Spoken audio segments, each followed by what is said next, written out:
인터넷에 떠도는 정관들도 많아서 실제로 이 기업에 적용되지 않는 정관을 가지고 있는 부분들도 굉장히 허다합니다. 뭐 언제든 바꾸면 되지, 뭐 지금 당장 굳이 해야 하나? 좀 이런 생각을 좀 가지고 계실 수도 있을 것 같아요. 근데 정관은 정말 임원이신 대표님들을 지킬 수 있는 방패입니다. 네, 안녕하세요. 오너스 경영연구소 조 팀장입니다. 여기저기 카더라 정보들 참 많이 접하고 계시죠? 정관을 정비하라고 하는데 이번 영상 통해서 왜 바꿔야 하는지, 바꾸지 않으면 왜 안 되는지 말씀을 좀 드리겠습니다.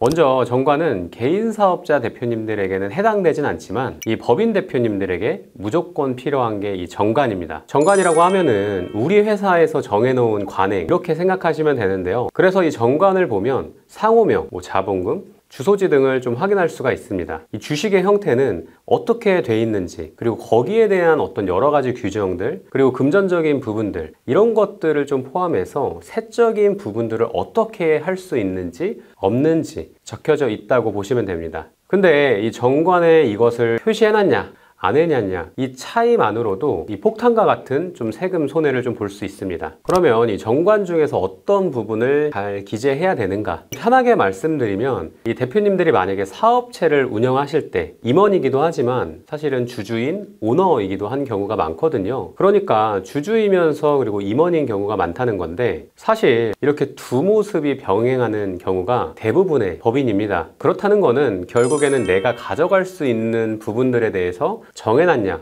아니면 안 정해놨냐, 이런 것들을 좀 봐야 하는데요. 일하고 있는 임원이니까 가져갈 수 있는 부분은 뭐 급여 또는 상여금 부분이 있겠죠. 그리고 퇴직하는 시점에 퇴직금이라는 게 있을 겁니다. 근데 동시에 투자를 하고 있는 주주의 입장도 포함되어 있으니까 받을 수 있는 배당이라는 부분들도 계속적으로 좀 만들어 두셔야 하는 거죠. 그래서 그런 부분들을 어떻게 많이 적어 놓았느냐 아니면은 좀 정리해 놓았느냐에 따라서 많이 가져갈 수가 있고 또 적게 가져갈 수 있고, 이런 차이가 좀 나는 겁니다.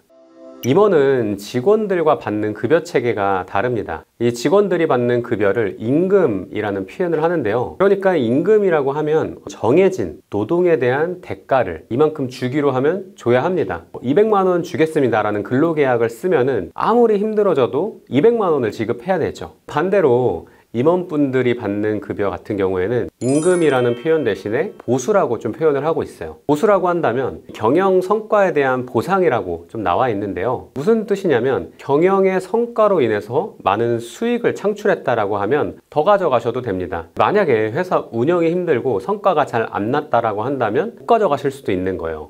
근데 그 부분에 대해서 명확하게 표시를 했냐, 더 가져갈 수 있는 방법을 써놨는가, 그리고 가져갈 수 있는 수단에 대한 표시를 어떻게 했는가, 이것을 정관 안에 잘 기재해놔야 합니다. 다시 말해서 임원들은 이 무급이 기본이기 때문에 주주총회를 거쳐서 뭐 임원 연봉 계약서라던가 보수의 한도를 좀 설정해 두셔야 합니다. 그리고 이 퇴직금에 대해서도 누구는 3배를 가져갈 수 있다, 누구는 2배를 가져갈 수 있다, 뭐 무제한으로 가져갈 수 있다. 과연 뭐가 맞을까요? 우선 기간에 따라서 차이가 조금 있습니다. 그 비밀은 바로 지급 배수율에 있는데요. 이게 뭐냐면 기본 임원 퇴직금의 3배 또는 2배를 곱해서 가져갈 수가 있습니다. 2012년도에서 19년도에 대한 근속에 대한 건 뭐 3배수, 2020년도 이후부터는 2배수로 가져갈 수가 있어요. 뭐 예를 들어서 급여를 한 500만 원 가져가고 있고 2012년도부터 이랬다고 가정을 한번 해볼게요. 2012년도부터 19년도까지는 이 3년 평균 연봉 한 6천만 원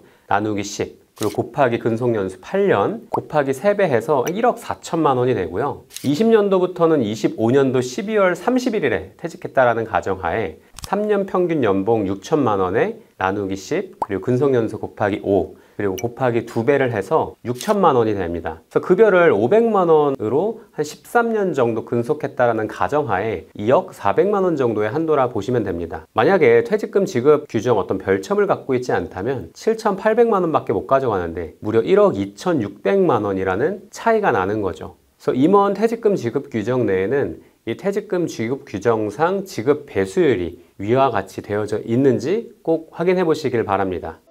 정관에 대해서는 수많은 영상들로 고통받고 계실 거라 좀 생각이 됩니다. 인터넷에 떠도는 정관들도 많아서 실제로 이 기업에 적용되지 않는 정관을 가지고 있는 부분들도 굉장히 허다합니다. 어쩌면 수많은 채널과 이 영업사원들로부터 정관이 중요하다, 정관을 정비해라, 이런 메시지를 좀 흔하게 듣다 보니까 오히려 뭐 언제든 바꾸면 되지, 뭐 지금 당장 굳이 해야 하나? 좀 이런 생각을 좀 가지고 계실 수도 있을 것 같아요. 근데 정관은 정말 임원이신 대표님들을 지킬 수 있는 방패입니다. 근로자분들은 근로계약서나 취업규칙을 통해서 받아야 할 권리에 대해서 보호를 받잖아요. 임원분들은 이 정관으로 그런 보호장치들을 만들어 두셔야 합니다. 그래서 이 영상을 통해서 정관 한번 점검해 보시고 임원 보수 지급 규정이 있는지, 임원 퇴직금 지급 규정이 있는지 꼭 체크해 보세요. 없다면 편하게 이 오너스 경영연구소로 문의 주시면 실력 있는 전문가분들과 무료 상담을 통해서 고쳐 나가실 수 있습니다. 감사합니다.